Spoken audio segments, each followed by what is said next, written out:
As TikTok continues to gain popularity as a platform for short-form video content, users often find themselves captivated by intriguing text-based captions, comments, or usernames. If you've ever come across a snippet of text on TikTok that you'd like to copy or share, you may have wondered how to do so. So let's get started. So, first go to TikTok, and wait, you see first page many videos, like this.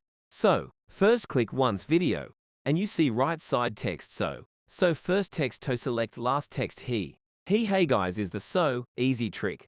Manual. All right. Copying text on TikTok may seem like a minor task, but it can open up a world of possibilities for sharing, engaging with, and referencing the captivating content found on this platform. With this newfound knowledge, you'll be better equipped to make the most of your TikTok experience, whether it's for sharing funny captions, saving inspiring quotes, or connecting with other users through their unique usernames. So go ahead and copy with confidence, and let TikTok continue to inspire and connect you with its vibrant community